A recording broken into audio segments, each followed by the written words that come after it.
Yo, we live, man. Big up Saeed 24/7 all the time. You know, man, big him up for the raid. Big up my brother Bandit, aka Durag Diaries, aka Jules. We got Roms. You know what I'm saying? We said, my bro. Yeah, man. They are. Just chilling, man. I can't even lie. It's been a busy morning. Been about, See, you was in the gym early yesterday. I was like, shit, I need to get back in there early again. You know what I mean? Yeah, I don't play that game. I'm not playing that game. You know Nice me, I one, don't play that. Yeah, you gotta get your fitness and all that. When you stream so much, yeah, and you're on so many different streams, yeah, you don't have time for anything. Like I don't remember the last time I had a proper meal. You know, like actually a meal where I didn't have to think about going on the stream in an hour's time or something like that. You know what I'm saying? Like you gotta force the time through to kind of do what you gotta do.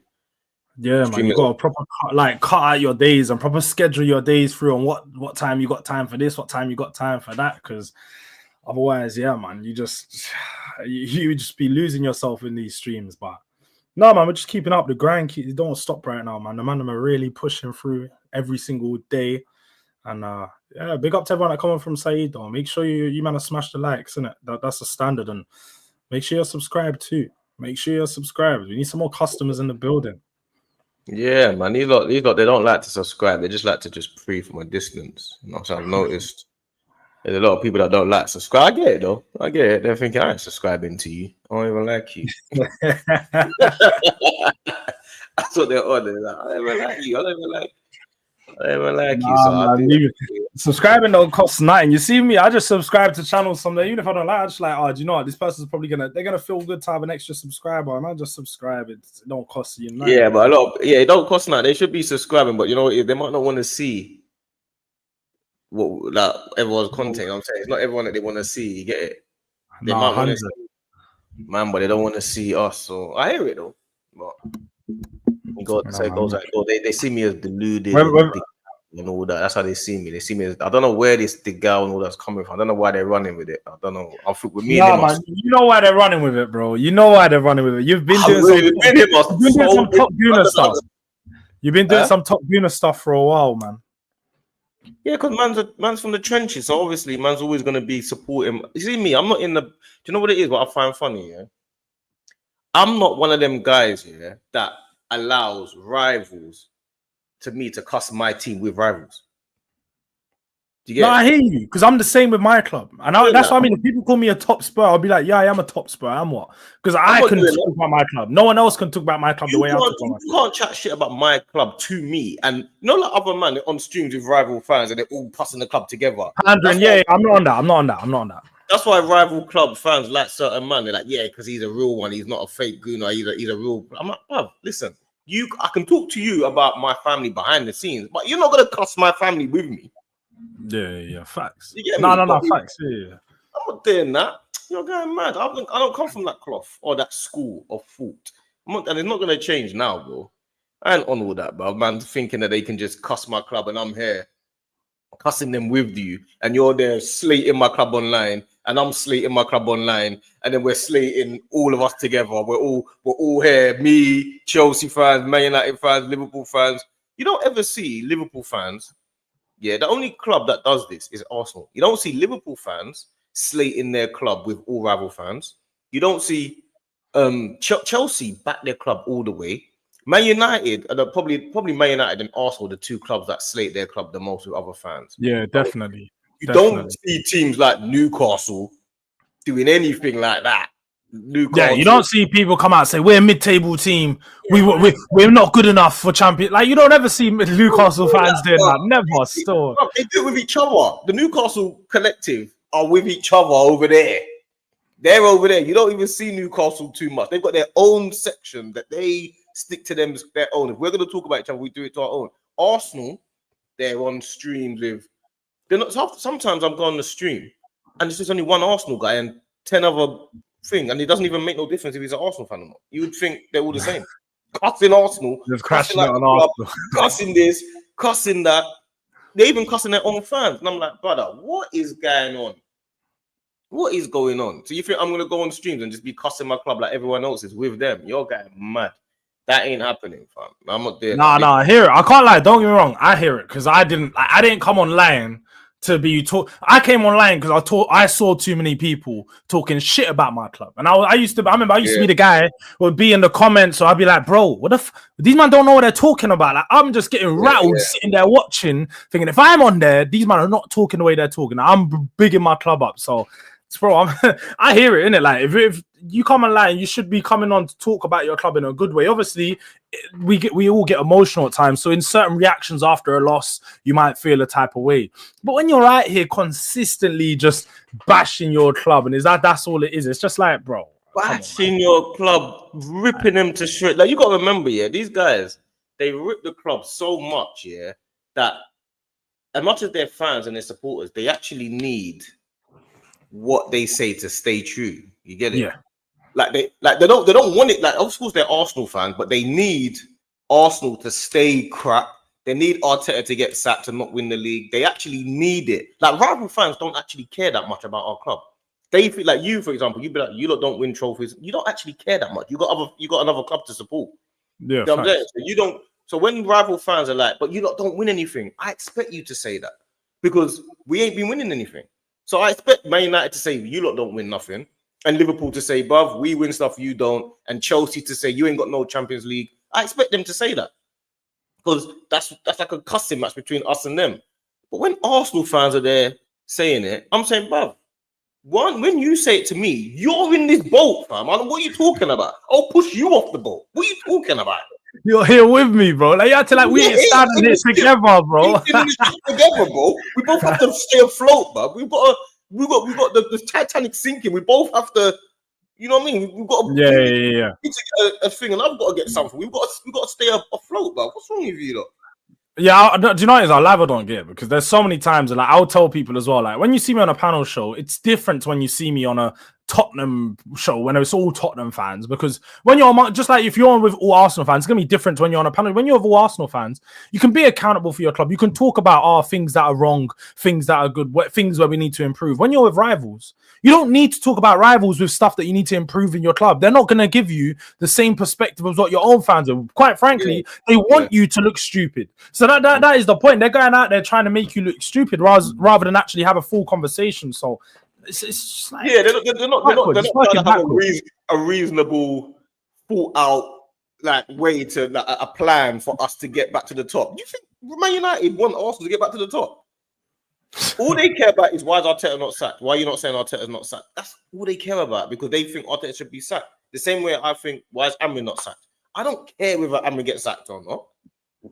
Fine. It don't make no difference to me. When I'm seeing Tottenham in the final, I want them to lose. I don't care who the manager is. Yeah, the Man United don't care. If we get a new manager, they're not going to care if we get a new manager or not. The Arsenal fans are the only ones that care. And the Arsenal fans that cuss Arsenal every single day, they actually need Arteta to get sacked so they can say, yeah, I was right. You know what I'm saying? They need Arsenal to stay losing. That's just the facts of it, bro. Like, so when man are saying, oh yeah, Digal this, I'm like, bro, I don't know what you man are talking about. I'm very different to Igal, fam. Big up Igal though, that's my guy still. No, big up to Igal, because I feel like, and the one thing is, you know, when everyone does this and they get onto Igal, is I actually think Igal says a lot of things that too many Arsenal fans are scared to say. And that's why a lot of people get onto him, because he's brave. Igal will put it on his line and he'll say and make a big prediction that Arsenal are going to do this, Arsenal are going to do that. A lot of people just are too scared to come out and be brave enough to put that prediction on the line. But so they're going to cuss Igal for doing it. But Igal's got some big predictions, right? He's also got some big ones wrong. Like, that's just part of the game. But when it does pull off, just like when last season, Tottenham are going to win something before Arsenal. That could have went all the way left. It could have been Arsenal win the league and I'm looking like a dickhead. But when it goes right, it hits different. It really just hits different. So you got to take the risk. You got to be the person to, you know, say something that brave and it comes out on that side. But talking about teams, you got to be brave with it. Yeah, go on. That's what I was gonna say. Go on. No, I was just gonna say. No, go on. I was just gonna say, talking on teams winning stuff, because obviously you've clowned Chelsea for a long time now about this Conference League. We've done enough soccer PM shows. You said, bro, I don't care about that third tier conference thing. I don't care about third tier Europe. What are you saying about this Club World Cup? Because they're the fighting one. If they win that, it's a bit mad. No, I like this Club World Cup. I've enjoyed it. I'm not gonna lie. I like it. The only difference is with this Club World Cup here is it's not the best teams in England. That's the only thing about it. If Liverpool were in it, Like if Liverpool and Arsenal were in it, I would say, okay, cool, they've done it, but Liverpool not even in it. Liverpool the champions, and they're not even in it, so it's kind of hard. But the thing is, Liverpool could never have been in it because even if they done it by like, let's just say first and second place, Liverpool weren't second place for the last couple of years anyway. So it would have been Arsenal, Man City. Liverpool would have had no chance to get in there anyway. This year, like Chelsea finished 5th. 4th now. They're a couple of points behind you. Like 5 points behind you, man. Chelsea 4th or Chelsea were 5th? I think now they're 4th. Newcastle were 5th. I'm pretty sure. Yeah. No, Chelsea were 4th, yeah. So that can't be 4th place. No, Chelsea were 5th. Oh, they're definitely 4th. They were above Newcastle. I remember because I always hear them. They finished 5 points behind you, man. No, let me check. I don't think Chelsea were above Newcastle. Maybe they were 4th. Maybe people saying Chelsea were 3 points ahead of them. Yeah. 3 points ahead of Newcastle. Okay, 2 points. Oh no, yeah, they were 2 points below third. 5 points behind you. I think Chelsea are going to win it though. I'll be real. Do you know what it is? Yeah, I think they'll win it. Bad feeling that they will. Do you know what it is? Yeah, Chelsea's just that team. Like, even if they're not the best, they somehow win stuff. Like they just somehow get the job done. And I agree with you to an extent. Like, I've got a feeling like unless it's PSG, if they verse Real Madrid, I've got a feeling they'll win it. If they've got PSG, I think PSG are just in that. They're in their flow right now. Like they've won every single trophy they can win last season. They'll go to this and they've got that different type of confidence. They're going into games just thinking we're better than everyone else. So I think if they got PSG, it's going to be a problem. But Real Madrid, I think they'll deal with them. Somehow they're going to end up dealing with them. I think the other way around. I think they're more likely to deal with PSG because PSG's game suits Chelsea more than Real Madrid. Real Madrid playing the counter-attack. You play the counter-attack with Mbappe, Rodrigo, and Vinicius, and that. I think they can get at Chelsea. I think Chelsea can beat PSG. Like the same way that PSG have been dominating every midfield battle. They won't dominate every midfield battle against Chelsea. They might have the ball a lot, but Chelsea's midfield, it's a real... I think that team is real strong, man. I'm not going to lie. I really worry about Chelsea. Like that Caicedo, Enzo, Lavia, Palmer, that little quadruple. They've got depth, man. Even I can't lie, that Andre Santos is good, bro. He's a good little player. He ain't gonna play. Nah, he's gonna get a lot of minutes this year. I think he'll get a lot of minutes. Especially you have to remember Lavia's injury prone. Andre Santos isn't. He's gonna be there all season. And Lavia's probably gonna pick up a little injury. Santos won't play. I think he'll pay, and you have to remember they're going to be handling 4 competitions, man. I think Santos will get a lot of minutes. Oh yeah. I'm talking about in the Club World Cup. So I'm talking about in the Club World Cup. Oh, Club World Cup. Yeah. No, I'm talking about just in general next season. But in the final, yeah, he won't play. He won't play in the final. João Pedro looked really good yesterday, though. João Pedro looked really good. And to be fair, this is what I expected. I did expect this. I said if they're going to play him off the left, you're not going to get the best player. But you play him in the 9, he is the next Brazilian number 9, like the next striker. I think he'll take him into the World Cup. Yeah, I think he takes Brazil into the World Cup next year. I think he's going to be the number 9. Pedro. Yeah, Brazil. Yeah. Because when you look at the current flock of Brazilian strikers, there's not many good ones. Rodrigo, Martinelli, Vinicius. I don't even know if Pedro starts. They've been playing. In the 9. In the 9, he will start. If he has a good season, he's going to have a very good season. I don't even know if he's going to start for Chelsea. Well, if you go off, obviously the game before last he didn't, but this game he started in the 9. I feel like he started because Delap got sent off. Yeah, I know, but I would expect that after that performance that he had, he will start again. And to be fair, I just think that he'll perform better than Delap. He's a better player than Delap, so he'll work his way into that 9. My concern is if they sign another striker, then he's pushed down the pecking order and he'll get shifted out onto the left. But if they don't sign another striker, he's definitely playing in that 9. I don't know, man. I think Delap is got more of a goal scorer, isn't he? It's questionable, innit? I think Delap looks like more of a goal scorer, but when you actually... João Pedro reminds me of Jesus, but better in front of goal. Jesus? That's what he reminds me of. He's very similar to Gabriel Jesus. He's not very similar. No. Yeah, they are. Nah, he's more physical, man. Jesus is like... Yeah, Jesus is more technical, as in his feet is probably better. But at the same time, when you look at the way they played and the position and stuff like that, the actual way that they play, what they use, where the spaces they pick up the ball, where they're most effective, I think they're very similar. Jesus is a proper dribbler. He's a dribbler. João Pedro, he can dribble, but he more passes and moves. He's a ball carrier. Yeah, he's a ball carrier, not a dribbler. I would say he's more a ball carrier. I think Pedro.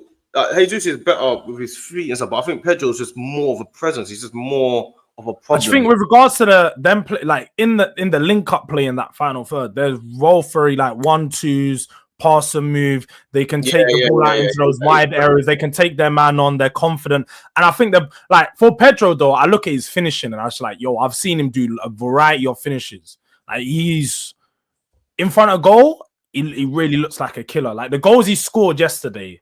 That first one was just ice cold. Keep scoring goals like that though. He won't keep scoring. No, but the thing is, he won't consistently score goals like that. But bro, they're good. Like to do that with on your debut, the cut in, the finish, it was just. It was brilliant. He said, "I'm here now." And not only that, that's what he had to do in this competition because that wasn't a friendly match, and he had to do it to stamp his authority because Delap's been suspended. Jackson's on the bench. What do you need him to do? Come in and score 2 goals. Simple as that, innit? So he did what he had to do. But I'm impressed with Chelsea. I'm impressed with Caicedo. I told you about Caicedo. Remember when you was arguing with Caicedo? Remember that? Oh, what? Remember when you were trying to get him into the team of the season? He should have been in the team of the season. You tried to put him in the 8 when he played 6 all year and right back. Bro, Caicedo is up there with the best centre midfielders in the world, bro. I'm telling you, he's up there with the best in the world in the midfield. I don't know what do you want him to do. I don't know what you're puzzled about. I don't think that Caicedo's not like bad player. I've never said he's bad, innit? Like I just don't rate him as highly as you do. He's world class easily. I don't think he's world class. I think he's top class though. He's on the brink. I'm telling you, Caicedo is world class with ease. I don't know what it is you want him to be doing. Do you know what it is? I'm just looking at it and I'm like, with Caicedo, there's another level that you have to go up. Like you talking about world class, go up a level and do what Rodri's doing, innit? And then you talk about like one of the best in the world. Because that's I feel like for me, when I look at the best centre mids in the world over the last 10 years, let's just say, when you look at the likes of Busquets, you look at the Toni Kroos, you look at the the Rodris and like the level of what they perform at, what they bring to the overall midfield is just different. So when we talk about world class in Caicedo, he's probably better than a lot of the midfielders that are around right now. I'm not going to deny that. If you talk about top 10, definitely in the top 10 central midfielders in the world. Top 10? But I don't know about top 3. I don't know about top 5. Now, again, if you're doing just... I said centre midfielders, though. I didn't say, like, DM. I'm not doing 6, 8, 10. I'm just talking about central midfielders as a whole. Who then? Who would you... so that's a mad... That's a mad question going out there. See, you know when you do all these rankings, it's bare hard because I feel like... rank it. Just throw names out there. You don't have to rank it. I'm just saying, name some of the top players. Bro, this is where I'm just gonna start. No, because I'm gonna start saying names, then I'll think of someone else and be like, oh, maybe they don't make my top 10. I don't know. Like, I would have to sit there, have all the names in front of me, and then really like I'm someone that'd have to analyze and be like, yo, what do I like around these players, and have to proper go through it. But like as I said, I don't think I can name 10 central midfielders better than him. It'd probably be struggle for that. But he gets into any team in the world. He don't get into Man City. He doesn't get into Man City over Rodri. Bro, are you going? No, but I don't get like he doesn't start over Rodri. What do you mean, bro? If Caicedo can play in the 6 or the 8, bro. I keep hearing this. Yeah, he plays. Caicedo plays. So what do you think? So what happens when Lavia plays for Chelsea? They'll play more of a double pivot, or they'll be next to each other. But he'll go forward. You can do that with Rodri, then, can't you? You can, but I don't think he starts. I don't think that's what he does. He starts for every team in the world, bro. Of course, he starts for Man City. I think you just highly rate Caicedo, and I don't take nothing away from that. But he's as good as anyone. He's as good at Caicedo's as good as any player in the world. Like, there's no one that I look at and be like, yeah, you're a different level to him. And even the players that you think are different levels to him, yeah. They're completely different players to him. So someone like Pedri, for example, who you might say, oh, he's better than Caicedo. But you can still play them both together because they're completely different players. And I wouldn't even put, if Pedri was playing against Caicedo, I don't even think he would boss Caicedo. That's how serious I am. I Might don't not even think. boss him, but he would definitely control the midfield better. Like Would he though? the Would ball he? playing Would he? ability, the ball playing ability is just at another level. Pedri's like, bro, come on, man, you know that. Like the ball playing ability from Pedri is just I next said he's good level. on the ball, you know. I think Yeah, people don't. he is. He's good on the ball, you know. There's a lot of players that are better on the ball than him. Like Vitinha's another really good central midfielder. He had a really strong year. At PSG, I think he's been one of the better I ones wouldn't this pick season. Vitinha. I wouldn't pick Vitinha over Caicedo though. I don't know if I'd put him above Caicedo. I'm just saying he's had a good year. I don't know if that's what I mean. I'd have to really look at it and like sit there because I don't know who I'd have above him in particular. Like guarantee, obviously you got Rodri and then the rest. Like I think Rice is better than Caicedo in my eyes. But then Rice is up there as well. Rice is up there as well.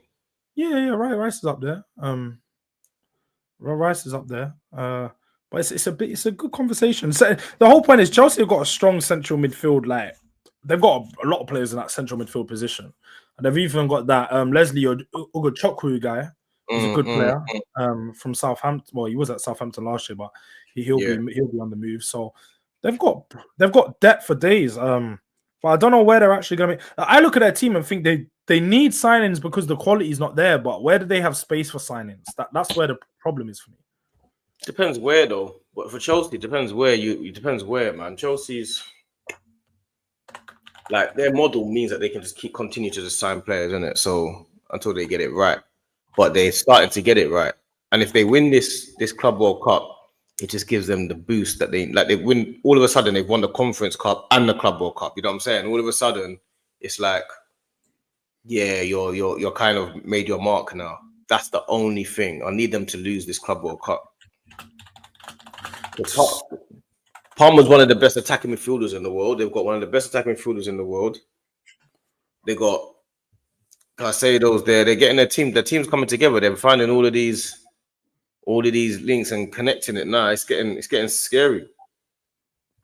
No, they're connecting some stuff. You know what it is though? I feel like last season we saw where the problem was, and the biggest problem was their manager, man. Enzo Maresca, between January and April, just started having so many selection problems. The substitutions just weren't there. When he was making subs, they were too late. Some of the subs he was making were just wrong. He started to be the own downfall of his own season because they were in a very strong position and it sort of fell themselves away from that top four battle. And yeah, they did have a few injuries, but at the same time, he still wasn't choosing the right players. So I think Maresca's the one thing of where you look and you're like, he could be the problem next season. Because Chelsea have a very talented squad. There's no doubt about that. And there's a lot of players in there that you would expect to have a strong impact next year. But they're young. They're young. So the guarantee of the consistency, that's the one thing that they're going to be missing. But it's just strong team there. That Fluminense team was pretty good, though. I'm not going to lie. They were actually putting up a good fight. Yeah, they got a strong team, but they got old. Their players are all old though, man. Like I would expect Chelsea to beat them. Chelsea were in second gear. Like to just be real, they could have gone up a level, man. Chelsea were in second gear. Chelsea don't need. They could have done anything in that game, man. Chelsea were in second gear. They were cruising through. If they really wanted to step it up, they could have stepped it up, man. They almost scored early in the game, though, innit? Straight after the 1-0, they had that goal line clearance. Yeah, and they had the penalty disallowed. Then they had the penalty that what did you think of that? Everyone was saying Chelsea were going to get robbed if that penalty was given, but I'm not going to lie. His hand... No. I think it was a pen. I can't... his hands were by his side, but to what extent... we watched Champions League. In the Champions League, that's a pen. Yeah, but it shouldn't be. But bro, if your hands ain't behind your back, it's a penalty, innit? That's what that's madness, Jules. Come on, bro. That's madness. If your hands ain't behind your back. I'm just saying. Bro. He had plenty of time. He saw that cross coming in the box. He played Inter Milan, yeah, and Marino was in the box, and he's right there, yeah. Marino's here. There's a player about a yard away. He shoots. He hit Marino on his midriff, and then hits his hand, and they gave a penalty for it. That one's mad though, because I swear the rule was that if it hits another body part and then hits your hand, it can't be a pen. It's madness. It's madness what happened. So I can't say that penalty that came all the way across. His arms are there, bro. Chalobah's hands are there. What do you want to do with his hands? I mean, it weren't down close enough to his side. Nah, that's not a penalty. That's what I'm saying. They weren't close enough to his side. That's not a penalty. That's not a penalty. That's not a penalty. You can't give penalties for that. The penalties stuff is weird though, isn't it? Because it's just like, bro, sometimes one thing's a penalty. You look at it the next day, it's not a penalty. It's like there's no consistency with it. So I don't really know what to expect. I feel like if that was Tottenham on my team, I'm saying they're gonna give that as a penalty. With Chelsea, it's like oh no, this definitely can't be a penalty. I'm like, I've seen worse being given. Chelsea, it's about that's what I'm saying. You're doing the bias thing again. I'm saying you got definitely doing the bias thing. I hate Chelsea. You got to do it as a football fan. Like, do you want to see that as a penalty in football? No, I don't want to see those as penalties. But I feel like the rules in football right now are so bad that like even the offside rule is broken for me. Like if someone's toe is ahead of the other person's toe, it shouldn't be offside. There's no advantage. So I've got an advantage because my foot's bigger than yours. Like that's not an advantage. What should it be then? What should it be then? It should be a whole foot length. It should be a whole foot length. It's the same thing anyway. No, because a whole foot length is actually measurable. Like you can see that a whole foot length's ahead, and it's not. We don't have these stupid lines where you can see it's fucking 2 centimeters. You'd have the lines anyway. You'd have the lines anyway. No, but the lines would be very clear that it's like a fucking 10 centimeters or 50. Like it's a big like there's a big difference every time, rather than the difference being this. And it's like the line, really and truly, you can't even tell if the lines are drawn correctly because the lines are so thick that they're covering both of the toes. Like I'm confused what you're saying. It would be the same thing. A whole foot length ahead. So let's just say that the person's foot stops. This is the first, but the defender's toe stops here. Yeah. For it to be offside, the forward's heel has to be ahead of their toe. The forward's heel has to be ahead of the defender's toe. You're still gonna get lines anyway. No. You'll get lines, but the whole heel is ahead. So they're a whole foot length ahead. So the advantage is that what it does is move the line. You're still going to get little tiny things anyway.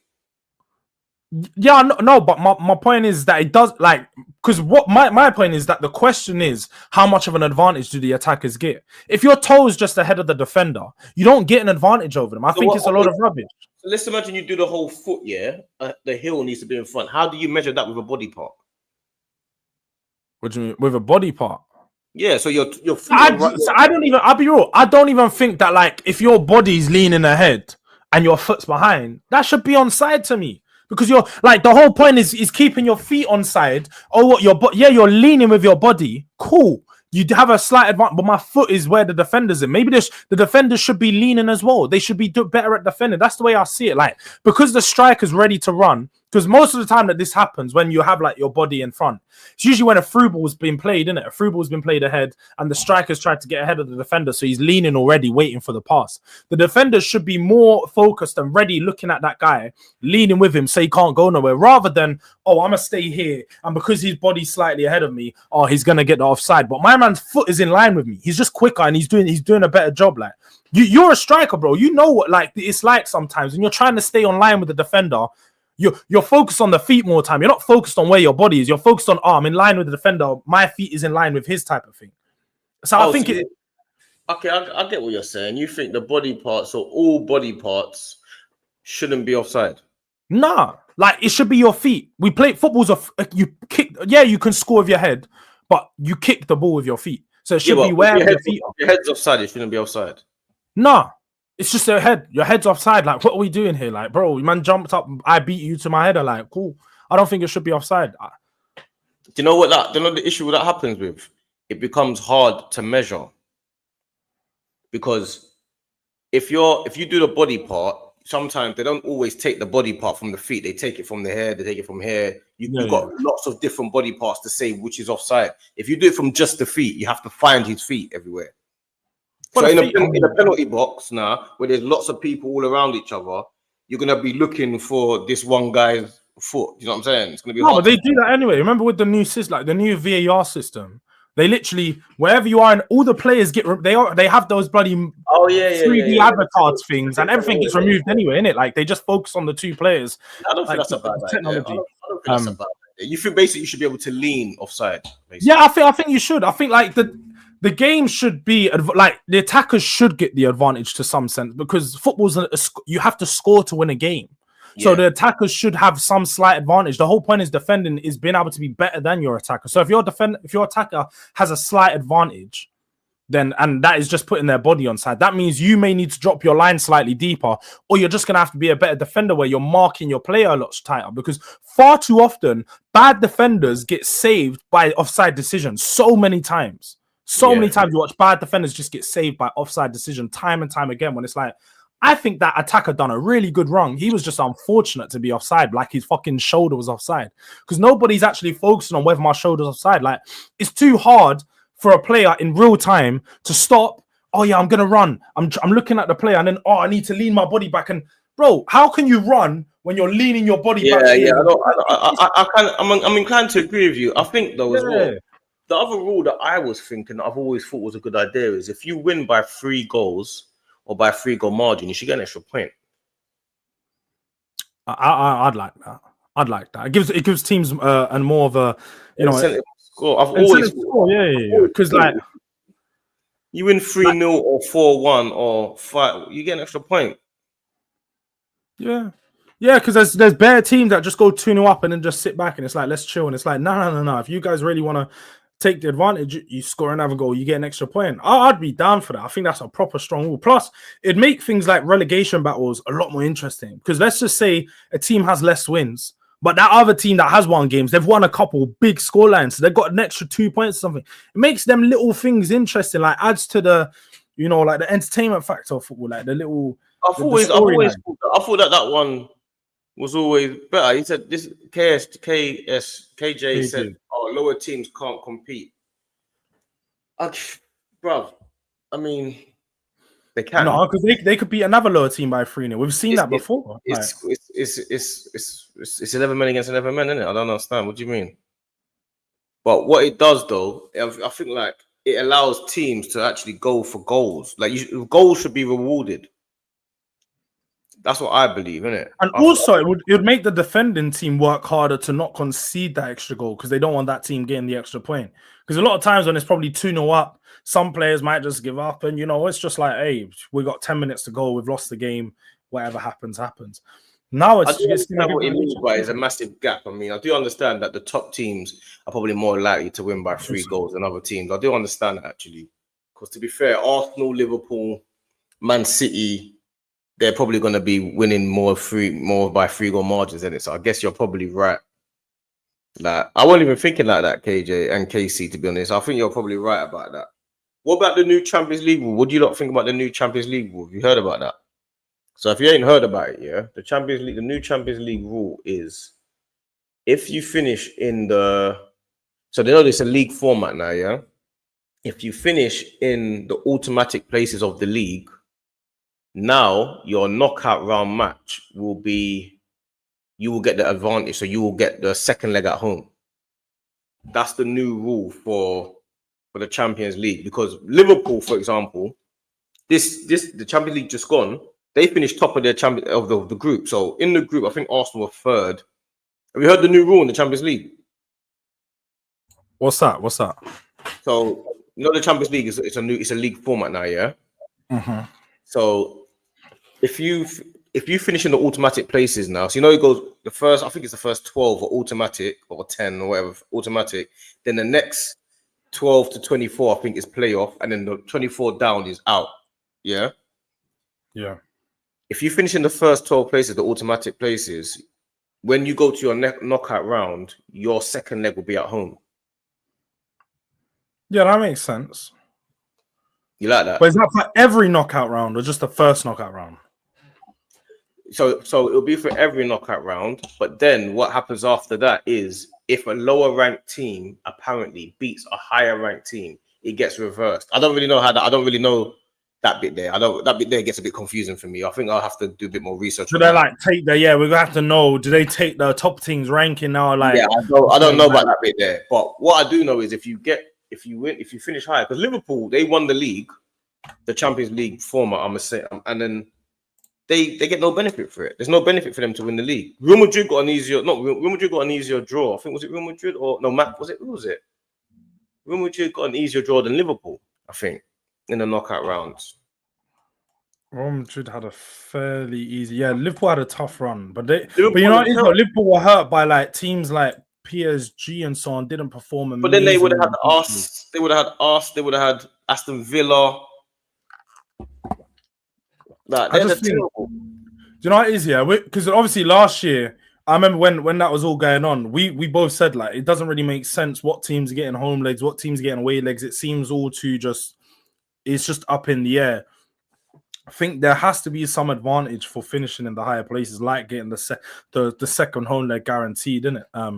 So like even though I think Liverpool at that time did play the Anfield leg the second time it was against PSG, but I still think like knowing that you have that throughout the whole rounds will give you that advantage at the start to make sure you finish in those top places. But I'll be real, I don't think Spurs are getting into that top 12 or 8 or whatever it is. I'm a bit skeptical. No, neither do I. Neither do I. But what you're gonna realize this year, you're gonna come across some really serious teams that you're not ready for.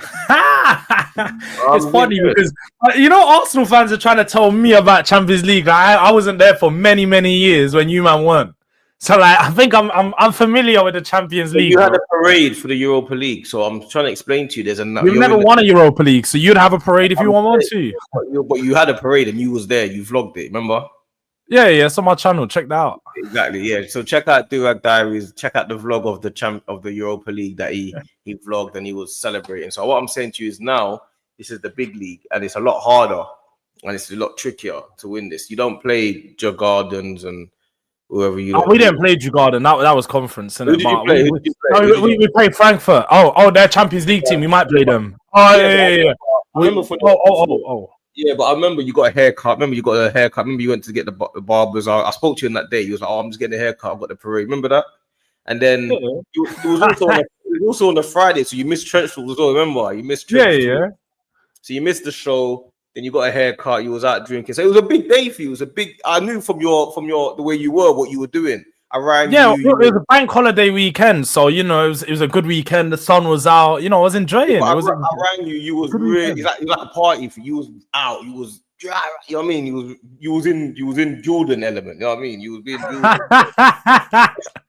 what I mean? So I was in Jordan element. Yeah. So I'm letting you know now.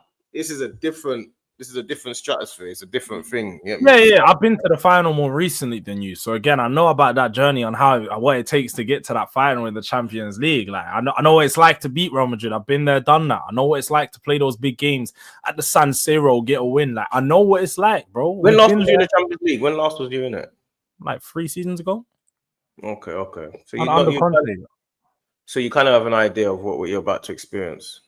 Most definitely, we went down the Conte, innit, and we finished top of our group. You changed what you was about to say there. You was going to say more than you. You changed what you was about to say. It is more than you, though. In the last 10 years, been the Champions League more than you. That's a fact. Why do you have to go to 10 years? Because it suits your narrative. Because, like I said, 10 years suits my narrative. That's the whole point. I ain't gonna lie, I'll keep it a whole buck. Yes, it suits my narrative. Facts. Yeah. Nice. It's also a nice round number, isn't it? It's a nice round number. So, yeah, the last 10 years, Spurs have done what we've done. Champions League hasn't been too kind to us, but at the same time, this year is going to be a testing one. It's going to be a testing one. Thomas Frank coming in. He's obviously never experienced it himself, but I think for me, when I look at it, if we had Ange going into this Champions League, I think we would have been slapped most of the times, isn't it? But with Frank, I actually think he's going to approach the game in the right way, where some games he's going to know that we are the inferior team. We're going to sit back. We're going to low block. I think he's going to know how to approach a lot of these games going into them. Plus, he's one of those managers that love to work on a tactic side of things. So I feel like those types of managers always thrive in cup competitions. Like not the managers that just stick on their principles. Like we're going to play this way and we're going to keep playing that way. Yeah, that works in the league. In a cup, you've got to be adaptable. You've got to be adaptable in cup competition. So I think Frank, he will definitely make good of that. Yeah, I think so as well. I think the only difference is, though, he's now going to be playing 2 games a week, which he hasn't done before. And also, his expectation is going to be completely different. Like if you play in the Champions League, for example, you play Real Madrid away. Let's imagine you lose that. I'm not to say you will, but let's imagine you lose that game. You got Newcastle away on the weekend. Yeah. Like it's immediately like with Brentford, the expectation is a completely different stratosphere in terms of Like you lose 3 games in a row, the fans might start booing. Do you know what I mean? Like that's the difference. At Brentford, he's a cult hero. At Tottenham, they've got no allegiance, no loyalty to him. I don't think Tottenham fan bases, they don't know what they like or what they want. I don't feel like he had Ange. You wanted scintillating football. He bought scintillating football. You don't want him no more because you're losing games. Then he wins you a trophy. You still want him sacked. I don't think Tottenham actually know what they want. That's standards, and you know that. You don't like to admit it, but winning a trophy and sacking a manager is standards. Only big clubs do that. It's foolishness. It's foolishness. It's not standards. So when Chelsea do it, it's standards because Chelsea have sacked managers plenty of times after winning things, and it's big. That's what big clubs do, you know. But when Tottenham do it, it's foolishness. That's not what big clubs do. It's not what big clubs do. What big clubs do? There's two ways. You got 2 approaches. You've got one approach which is hire and fire, which is Chelsea's always been Chelsea's approach. That's not. You do know Tottenham have a very similar approach to Chelsea. If you actually look across the last 25 years in the Premier League under Daniel Levy and Enoch, we've had about 17 managers or something like that. One of the most in the Premier League within that time. We do operate on a higher fire basis as well because we had Pochettino for 5 years. People seem to forget that every other Tottenham managers last 2 seasons max. I think the average time span of a manager for Tottenham is like 18 months in the last 25 years. So like Tottenham are a higher and fire club as well. People seem to forget that. We always have been. It's under maybe, but I think Chelsea's standards are different to Tottenham's. I think they've got a higher standard. I would agree with that. But it's setting a standard. We're trying. The thing is, you can't blame our board for wanting to have higher standards for ourselves. So as much as many rival fans might not think, oh, you're not a big club, you shouldn't do that. We think we're a big club. And if you're aspiring to be a big club, you need to act like a big club. So just like when Maurizio Sarri beat you, man, but still got sacked in the Europa League, because he got sacked for winning Europa League as well for Chelsea. Yeah. We done the exact same thing. We sacked him because he wasn't doing good enough in the league. And you've said, you're the guy that's told me all season, that you don't judge the manager off the cup competitions, you judge it across the season. You got judge the performance based across the season, and that's why you think Arteta shouldn't be sacked because across the season he done well. He finished second, so he done his job. So on. If Ange finished 17th across the season but won a trophy, what you think he should stay? That doesn't go with what you said. No, what I'm saying is the point. You're missing the point I'm making. The point I believe is one. I always believe you should stick by what you believe in, innit? That's what I believe. I believe you should stick by what you believe in, you stick by it, like to the core. But I feel Anne should have been sacked like November times. But you lot stuck with him December. When you lot finished 17th. So by the time you got to the Europa League final, he should have been gone months before that. But the fact that you kept him was because of the Europa League final. Do you also think there's a possibility though that Spurs we wanted Frank? We probably inquired about Frank because I know we've inquired about Frank before we got Ange. So Spurs have had a long-standing interest in him. We could have spoke to Frank in January, February, and Frank said, "No, I want to see out the season with Brentford." So then, what is it? What do you wait for the manager you want, or do you go sack him and get someone in temporarily that doesn't do a job and then go get Frank? Like you got to see how things work out. And it's not always black and white, innit? It's not always you sack someone, you bring in a new manager, you still do the same thing. Nah, they could have spoke to Frank. Frank could have just said that he wasn't ready to come. He wants to see out the season. Just like when Amorim, because you remember with Man United, you can look over there, they sacked Ten Hag. Amorim wanted to come in at the end of the season, but they said, no, come in during the season. And now he looks like a dickhead because he came in when he didn't want to and proved his own reason why, innit? So, No, that's true. That's the other side of it. That's fair. Because we always assume it's Tottenham's decision when it might not have been. It might have been Frank's decision. Yeah. I agree with that. That's fair. And I do think Thomas Frank is a lot better than Ange. And I think Frank is I'm really irritated that you lot got him. I'm not going to lie. I'm so annoyed. I just feel like he's just too clued up. And not only that, he's likable as well. You see, Ange, and I knew when Ange had his first thing, that's who we are, mate, and all of this. I just knew he was erratic. I knew he was an erratic guy. Because I think you lost 4-1, but you're happy that you lost 4-1. I think that's just chaos to me. He's got too much ego, man. He had way too much ego. Loved himself a bit too much. I can't lie. Frank ain't going to be happy to lose 4-1. And Frank as well is a big game. When I say big game, he loves beating the top teams. That's the only thing he's good at. Like, we struggle with Brentford every time. And Frank, I don't feel like he's going to get... You see, Arteta is an emotional character, isn't it? So... A lot of the games that we've lost, big games, it could be down to maybe his erratic approach potentially. I'm not saying that is. Sometimes some of the games we win is because he was so pumped up and fired up. Some of the games we lose is because he was too fired up. Frank doesn't have any of that. Frank doesn't have any of that. He's just calm across the board. So I feel like, I mean, we say that, but let's be honest, Brentford haven't been put in the same spotlight as as the top clubs do. So a lot of people might think he's not erratic, but when you're at a top club and now you're in press conference every single game, you're now on the biggest Sky. You're not just on Sky Sports. The Zone want to speak to you. Bloody SCNN want to speak. Like, you're literally everywhere. You're constantly speaking to people. You might see a different side of Frank now. Because I agree. Every time we see Frank, he seems quite stoic. Like, he doesn't really show too much emotion. He seems very calm. He seems like someone that can, deal with his emotions and process them quite easily without everyone knowing. But at the same time, when the pressure's on, you've got the fans on you now. You're at a bigger club. I feel like we might see a different side to Frank. And obviously, I hope that he does keep and maintain that stoic approach where people aren't going to see that side. But with the pressure mounting, we may see a different side of Frank in it. So I think it's obviously one of those, and we have to wait and see. Because being at Brentford's a whole different picture, beast to being at Tottenham. What's your expectations for him? It's tough, isn't it? Because I feel like the expectations based on based on who we bring in the summer, because obviously that would tell me my ambition, isn't it? Like, what do Spurs want to do this season? Let's see if we go get Kudus and we go get another player who we're going to spend 50. Like, I'm seeing Arsenal, Liverpool, Man City all spend potentially £300 million windows, £300 to £400 million.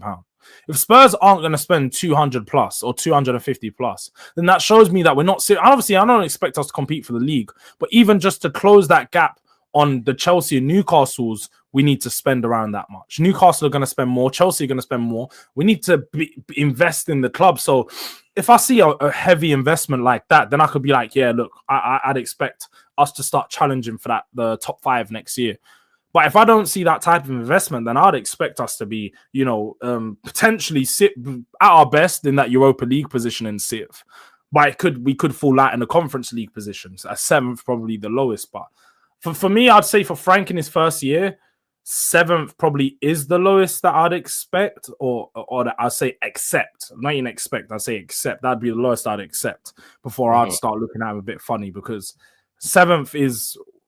I know that our squad currently is looking at the Premier League. There's probably 6 teams better than us. Cool. There's definitely not 7 teams better than us right now. There definitely is. There's definitely not 7 teams that have better squads than us. You can say the top 5, and then you can go Aston Villa, but not one of Nottingham Forest, Brighton, Bournemouth, Brentford, Fulham, Palace, Everton. None of these teams have better squads than us.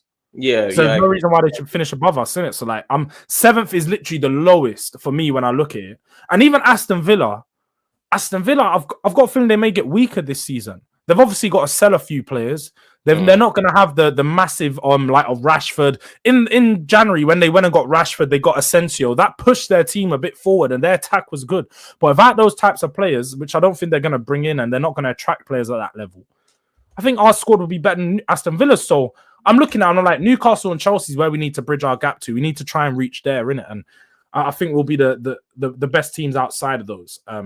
If with Frank, but again, with Frank, it's a whole lot of he's got a coach, he's got to work with some of the players we got, and let's see if he can take some of these players a step forward. The Madisons, the Udogis, the Pedro Porros, and some of these players that I feel like they're ready for the next step in their career, man. Yeah, no, I hear that. I mean, I hear that. I'm a bit worried about the North London derbies this year.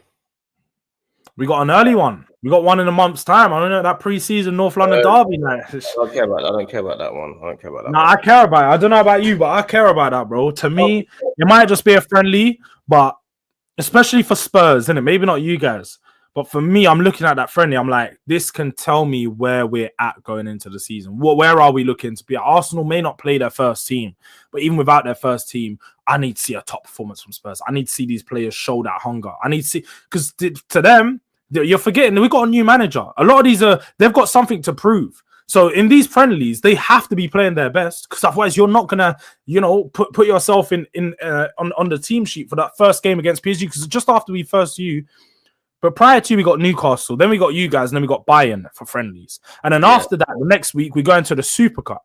So I'm looking at those games as a warm up for the Super Cup. So I need to take that serious. I don't know, man. I don't know. I'm not. That's not really how I see it, man. I don't see it as. I don't see it those friendlies are. I don't see them. They're warm ups. I don't see them as. Yeah, we have to win this game against Tottenham.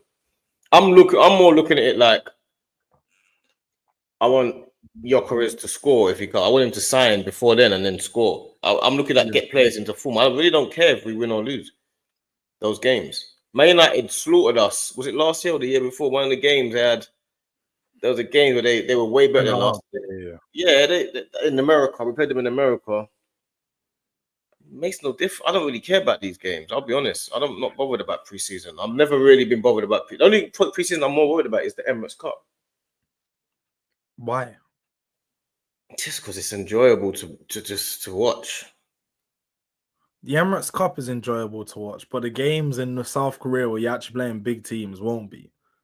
But I hate watching games that are abroad. You've been watching this whole Club World Cup and you said it's been enjoyable. They're not Premier League teams. No, I'm talking about Premier League teams. I'm talking about Premier League games. Like, I don't mind watching like Chelsea against Fluminense, and you got the whole Fluminense crowd there because it feels like they're at carnival when you watch some of them games. The American crowd are good. There's a lot. Their crowds it's been a lot. But I hate watching two Premier League teams in a different country. I hate that. That's not to me. It don't feel. It's not the same. Don't feel. It's not the same to me. It's not. It doesn't feel like a real match. It feels like an exhibition. It is an exhibition, isn't it? Though that's the thing. It feels like one. Like you see some games. You see like the World Cup, for example. That's all around the world. That never feels like an exhibition, does it? Even though you don't have you got lots of people watching it from random places.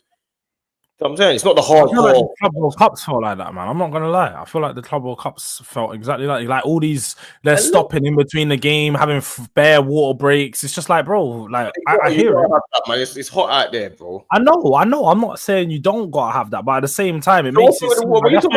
That's why you don't play. But that's why we don't play football in those conditions, and that's why the football season doesn't span across June and July because that exact reason. It's summer. It's too hot to play and have like official games going on there. Apart from when it's World Cup and Euros, like that. That's the whole reason. So when you're having these, we're gonna stop for 3-4 minutes 4 times a game. So the managers all been able to speak to the team. It's like you're having an advantage. Hazard, just subscribe, okay? I don't like your silly cheeky comments. Just make sure you like and subscribe. That's all I care about. You can put as many comments as you want, but just subscribe. That's all. We're never gonna be in there. But I know what you're saying, but I don't know, man. I hate teams when they play in abroad, but I hate it. I don't like it. I'm not gonna lie to you. You got to do Mexico waves and all that. I'm not eating that, bruv. Not on all that. Not on all that, bro. Hey, bro, you got Mexico wave on Premier League, bro. You got Arsenal fans to Tottenham fans. That's crazy. That's crazy. Mexico wave at football match is crazy. That's mad. That is mad. I can't even lie. That is definitely it happens, bro. It's mad. I'm not on all that. But do you know what it is though? When you have all these games in other countries, it's refreshing, isn't it? Because like you said, you see all these different fans coming out. Obviously, yesterday that was bare Fluminense fans, like the Chelsea fan. There was still quite a lot of Chelsea. Chelsea have a stronghold in America, innit? But the Fluminense fans come out heavy. And it's good to see, man. It's good to see like the different types of fan bases you have in these countries. Like when you go to South Korea, that one's like a cheat code. I don't feel like that one counts as much because like they're Son fans, majority of them. Like there are Tottenham fans and there are Arsenal fans, but majority of them are going there to just watch Sonny, innit? Like so that one's a bit different. But when you see these other competitions in America and that, which to be fair, compared to majority of the time, you've watched Club World Cup more than me, but most of the games have had like empty crowds or dead crowds. Seems like only recently, especially yesterday, it was actually there's been a lot of I like it because I get to see Flamengo and Fluminense and Al Hilal and all these teams playing against the best teams around the world. I want to see that. And a lot of these teams are far better than I realized. Like this is the only time I'll ever get to see it and hear about it. These teams are way better than I even realized. And obviously, I think this Club World Cup is probably going to be more viewed than Champions League. No. Definitely. No, yeah. Do you know why? Do you know why it won't? Yeah, because I feel like the timing of the year is bad. As in, let's have it right for everyone in our like European countries and so on. I don't think they're taking in the Club World Cup. No, forget. You're thinking about you. This is what I'm saying. You're taking away. I'm talking about South European American continent. You've got to remember, this is American teams. American teams. American teams are in it. South American teams are in it. Australian and New Zealand teams were in it. Then you had Saudi Arabian teams in it. This will be far more viewed than the Champions League. No, because Champions League, even though a lot of people may not be fans of Champions League clubs, they're still watching Champions League to see the best players play against each other regardless.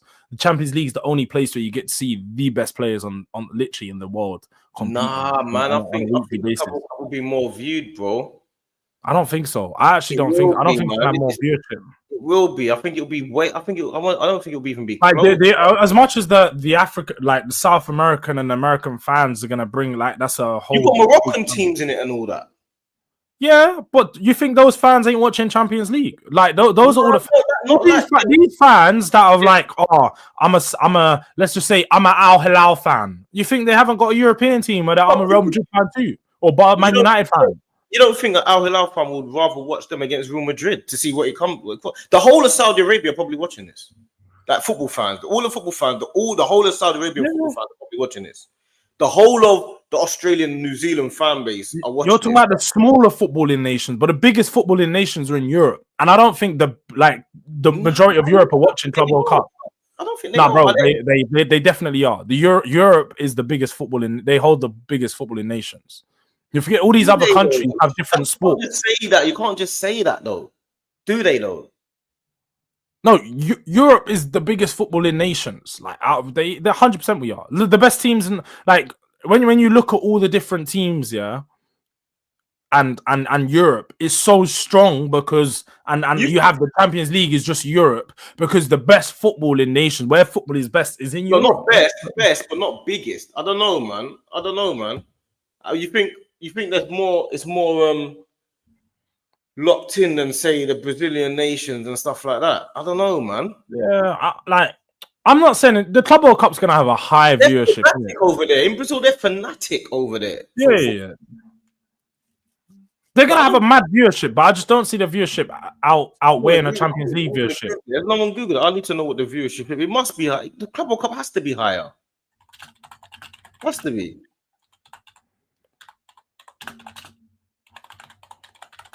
It has to be higher. It's all over the world, bro. How can it be? You can't compare that to Europe.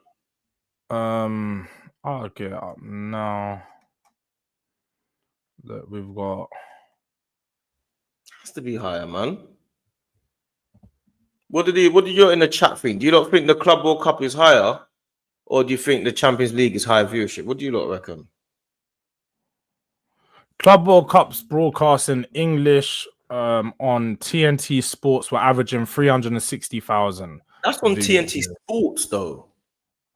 Okay, this is what the report. You can't judge it on TNT Sports. I'm talking about around the world, fam. You think I'm talking about Australia, New Zealand? This is the report they have, bro. I don't think they have the report for all around the world. They might not have that. TNT Sports in England, in London.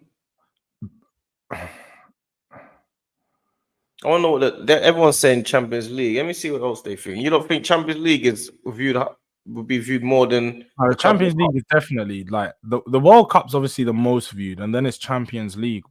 100%. No, you got to start googling the right. Club World Cup viewership. Look, Club World Cup viewership. I'll do the highest viewed game in the Club World Cup so far. Around the world, though. You got to do around the world. Well, that's the whole point. The highest view game should give the around the world stat, but they might not track it in it. But let's just see. Chelsea have. So it's only going to show you what channels have peaked. From here, yeah. It will show you what different channels have peaked. So it will say TNT, Channel 5, The Zone, but it doesn't have the whole. Look, like KJ said, after the final, they'll probably have the viewership for the whole competition. That's what they'll have. The Club World Cup's got to be higher. I think it's got to be higher.